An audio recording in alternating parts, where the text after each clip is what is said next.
वंश आगे बढ़ाने के लिए उस बुढ़े ने एक लड़की को पकड़ा और रस्सी से उसे ऊपर लटका दिया। फिर उसने एक कैंची उठाई और उसके कपड़ों को सीधे काट दिया, लेकिन उसने खुद कुछ नहीं किया बल्कि फ्रिज से एक सफेद जमी हुई चीज निकाली। ये उसका गोल्ड लिक्विड था जिसे उसने कई दिनों से जमा रखा था। फिर उसने इसे आग पर 2 मिनट तक गर्म किया। उसके बाद बुढ़े ने एक सही साइज का ड्रॉपर चुना और अपनी जरूरत के हिसाब से उसमें लिक्विड भर लिया। उस लिक्विड में उसके बाल भी मिले हुए थे। लड़की बहुत डरी हुई थी और वो बुढ़ा अपना गोल्ड लिक्विड लेकर उसकी तरफ बढ़ने लगा। जैसे ही वो पास आया, लड़की ने छूटने के लिए बहुत हाथ पैर मारे। वो चीखती रही जब तक कि लड़की ने हार मान ली। फिर बुढ़े ने उसके पैर पकड़े और कहा कि बस पूरे 9 महीने, फिर वो उसे जाने देगा। इसके बाद बुढ़ा वो लिक्विड इंजेक्ट करने की तैयारी करने लगा। लड़की हिम्मत हार चुकी थी। तभी एन मौके पर बुढ़े के पीछे खामोशी से एक कुल्हाड़ी दिखाई दी। दरअसल उस लड़की का नाम रॉकी है। वो, उसका दोस्त माइक और बॉयफ्रेंड सैम शहर के जाने माने चोर है। वो हमेशा आलीशान घरों को ही निशाना बनाते हैं, लेकिन वो कभी नकद पैसे नहीं चुराते। वो घड़ियां और लैपटॉप जैसी चीजें ही लेते हैं, क्योंकि $10,000 से ज्यादा की चोरी पर पुलिस उन्हें पकड़ सकती है। रॉकी सिर्फ महंगे कपड़े चुराती है ताकि अगर चीजें गायब भी हो तो किसी को पता न चले। सैम तो बस मौके का फायदा उठाकर लिविंग रूम में मजे करता है। फिर वो कांच तोड़कर इसे जबरदस्ती की डकैती जैसा दिखाते हैं और गाड़ी लेकर शान से निकल जाते हैं। इसके बाद माइक अपने घर लौट आया। उसने पहले नाटक किया कि वो अपने पिता को ढूंढ रहा है।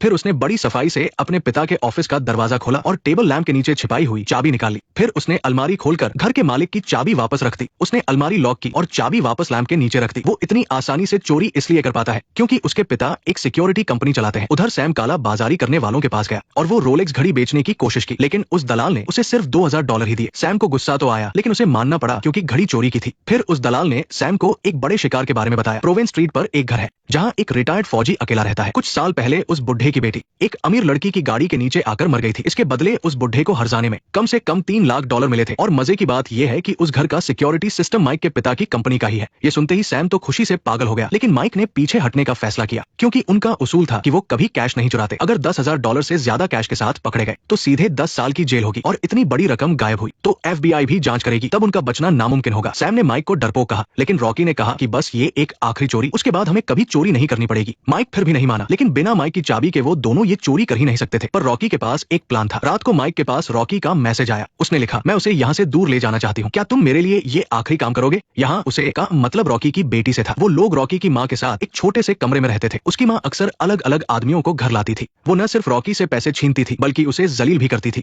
मुझे पता है तू कैसे पैसे कमा रही है, तेरे होंठ सूजे हुए लग रहे हैं, क्या यही तरीका है तेरे पैसे कमाने का? रॉकी चुपचाप सब सहती रही क्योंकि उसे अपनी बेटी का ख्याल रखना था। उसकी बेटी कैलिफोर्निया जाकर सर्फिंग करना चाहती थी पर उनके पास पैसे नहीं थे। रॉकी की हालत बहुत खराब थी। माइक, जो रॉकी को बहुत चाहता था, उसका दिल पसीज गया। उसने कंप्यूटर पर चेक किया तो पता चला कि उस बुढ़े को सच में बहुत बड़ा मुआवजा मिला है। माइक का मैसेज मिलते ही रॉकी खुश हो गई। अब वो अपनी बेटी से वादा कर सकती थी कि वो कैलिफोर्निया जाएंगे। जल्द ही तीनों गाड़ी लेकर प्रोवेन स्ट्रीट पहुंच गए। वहाँ सन्नाटा था, न कोई इंसान, बस पुराने बिजली के खंभे और खंडर होते मकान। सैम वीडियो बनाकर रेकी कर रहा था जबकि माइक और रॉकी कार में बातें कर रहे थे। माइक ने रॉकी के हाथ पर लेडीबग का टैटू देखा। रॉकी के पिता बचपन में ही गुजर गए थे। उसकी माँ हमेशा रॉकी को ही मनहूस मानती थी। जब भी रॉकी रोती, उसकी माँ उसे कार की डिक्की में बंद कर देती थी। एक बार वहाँ एक लेडीबग उड़कर आ गई और रॉकी ने उसे अपना दोस्त बना लिया। उस कीड़े ने उसे हिम्मत दी थी, इसलिए कैलिफोर्निया जाने से पहले ये उसका आखिरी टैटू था। रॉकी की कहानी सुनकर माइक भावुक हो गया। उसने तय किया कि चोरी के बाद वो भी रॉकी के साथ कैलिफोर्निया जाएगा। तभी सैम गाड़ी में वापस आया। उसे लगा कि यहाँ चोरी करना तो बच्चों का खेल है, लेकिन तभी एक खूंखार कुत्ता उनकी गाड़ी पर चढ़ गया और खिड़की पर लार टपकाने लगा। वो पागलों की तरह भौंक रहा था। तभी उस बुढ़े ने कुत्ते को आवाज दी। पता चला कि घर का मालिक अंधा है।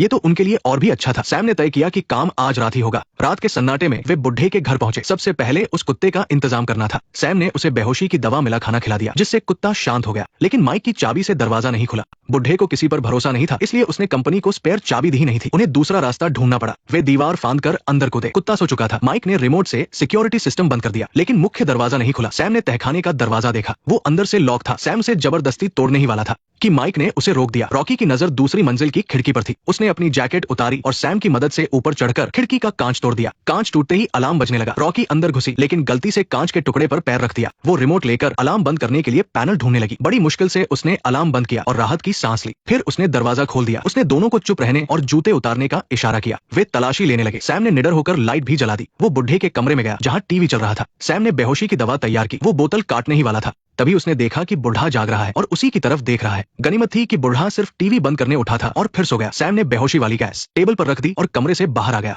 उसे लगा बुढ़ा बेहोश हो जाएगा, इसलिए वे बेफिक्र हो गए। उन्हें एक लॉक किया हुआ दरवाजा मिला। शायद पैसा वही था। सैम ने उसे औजार से खोलने की कोशिश की, लेकिन ताला नहीं टूटा। तब सैम ने अपनी बंदूक निकाल ली। माइक डर गया और रॉकी को लेकर जाना चाहता था, पर रॉकी नहीं मानी। उसे वो $3 लाख चाहिए थे। सैम ने बंदूक पर बोतल लगाई ताकि आवाज कम हो और गोली चलाकर ताला तोड़ दिया। माइक बुरी तरह घबरा गया। सैम ने दरवाजा खोल लिया। तभी वो बुढ़ा कमरे से बाहर आ गया। सैम ने बंदूक दिखाकर उसे डराने की कोशिश की, पर वो भूल गया था कि अंधे इंसान की बाकी इंद्रियां बहुत तेज होती हैं। बुढ़ा आवाज सुनकर धीरे धीरे सैम की तरफ बढ़ा और बिजली की फुर्ती से सैम का हाथ पकड़ लिया। उसने सैम से बंदूक छीन ली। सैम रहम की भीख मांगने लगा। बुढ़े ने उसे बहुत डराया, फिर भी सैम ने अपने साथियों के बारे में नहीं बताया। लगा कि बुढ़ा उसे छोड़ देगा, लेकिन उसने सीधे सैम की गर्दन में गोली मार दी। साइलेंस। ये देख रॉकी की तो रूह कांप गई। सैम वही ढेर हो गया। रॉकी डर के मारे एक कोने में छिप गई। गोली की आवाज सुनकर माइक दौड़ कर आया। वो बुढ़े से टकराते टकराते बचा। गनीमत थी बुढ़े ने उसे देखा नहीं। बुढ़े ने जमीन से कांच का टुकड़ा उठाया और आगे बढ़ गया। माइक उसके पीछे गया, लेकिन देखा कि बुढ़े ने मुख्य दरवाजा लॉक कर दिया है। बाहर जाने का रास्ता बंद था। बुढ़े ने टूटी खिड़की पर भी लकड़ी ठोक दी थी। माइक एक कोने में दुबक गया। तभी उसका फोन वाइब्रेट हुआ। उसने डरते डरते फोन देखा। सैम के मरने की खबर थी।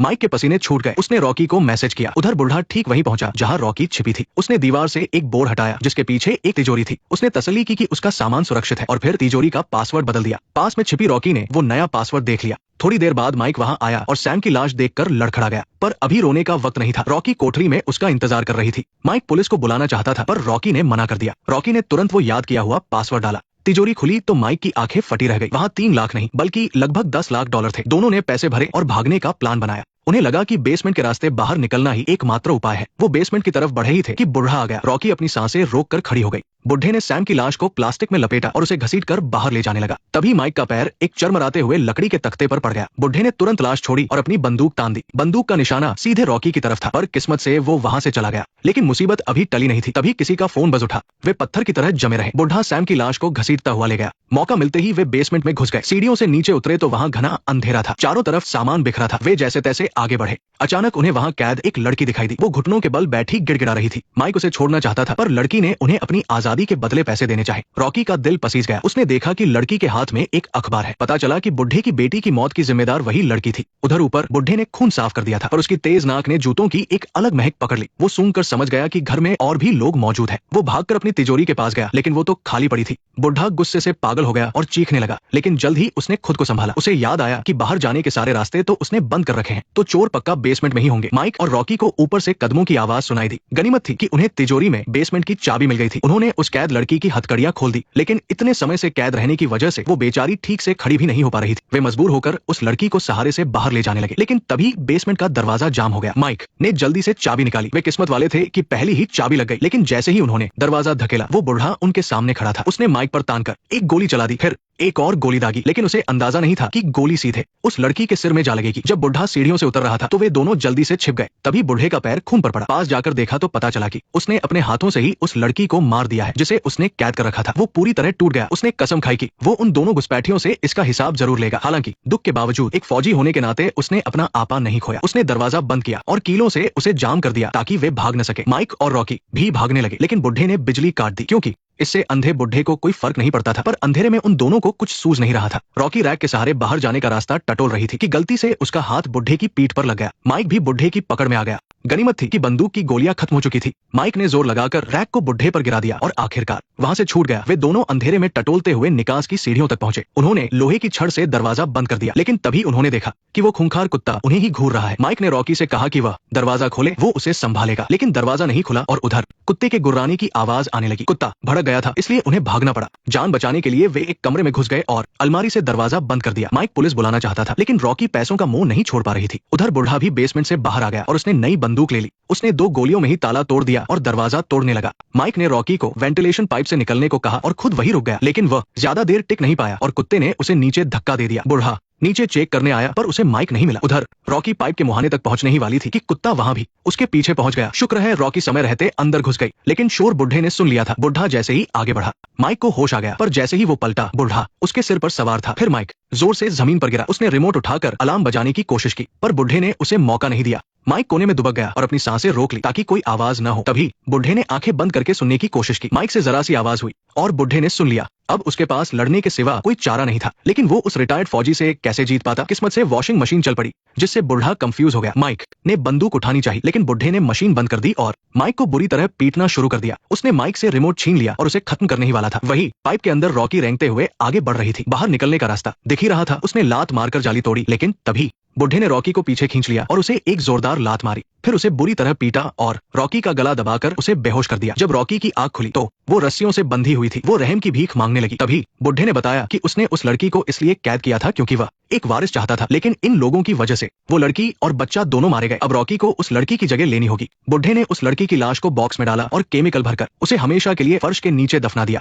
फिर उसने गैस जलाई और फ्रिज से एक स्पर्म की बोतल निकाली। इसके बाद उसने रॉकी को ऊपर लटका दिया। उसने कहा कि वो जबरदस्ती नहीं करेगा और वादा किया कि बच्चा होते ही वो रॉकी को जाने देगा। फिर बुढ़े ने कैंची से उसके कपड़े काट दिए और फिर एक ड्रॉपर में उस लिक्विड को भर लिया। वो धीरे धीरे रॉकी की तरफ बढ़ा। रॉकी ने अपनी जान लगाकर चीखने की कोशिश की पर कोई सुनने वाला नहीं था। बुढ़े ने कहा कि 9 महीने बाद वो उसे छोड़ देगा। रॉकी ने उम्मीद छोड़ दी थी, लेकिन तभी माइक वहां पहुंचा। वो जिंदा बच गया था क्योंकि कैंची उसे नहीं लगी थी। माइक ने रॉकी को रस्सियों से नीचे उतारा और बुढ़े को हथकड़ी लगा दी। छूटते ही रॉकी का गुस्सा फूट पड़ा और उसने बुढ़े को लात घूंसों से पीटना शुरू कर दिया। उसने बुढ़े के मुंह में कपड़ा ठूंस दिया। बुढ़ा चिल्ला रहा था कि पैसे लो और दफा हो जाओ। वे वहां से निकलने ही वाले थे कि दरवाजे पर पहुंचते ही माइक को गोली लग गई। दरअसल बुढ़े ने हथकड़ी खोली थी। रॉकी को अपनी जान बचाने के लिए भागना पड़ा। वह सांस भी नहीं ले पा रही थी। उसने पलटकर बुढ़े को चिढ़ाया, लेकिन ये गलती भारी पड़ी। उसने खूंखार कुत्ता पीछे छोड़ दिया। रॉकी जान बचाकर भागी। उसने बैग फेंका और अपनी गाड़ी में घुस गई। शुक्र है कि उसने समय रहते खिड़की बंद कर ली, लेकिन पैसों वाला बैग बाहर रह गया था और गाड़ी की चाबी भी नहीं थी। रॉकी घबरा गई। तभी उसे एक तरकीब सूझी। उसने देखा कि डिक्की में काफी जगह है जिसका फायदा उठाया जा सकता है। उसने सीट के पीछे से डिक्की खोली और कुत्ते को ललचाया। कुत्ता जाल में फंस गया और अंदर घुस आया,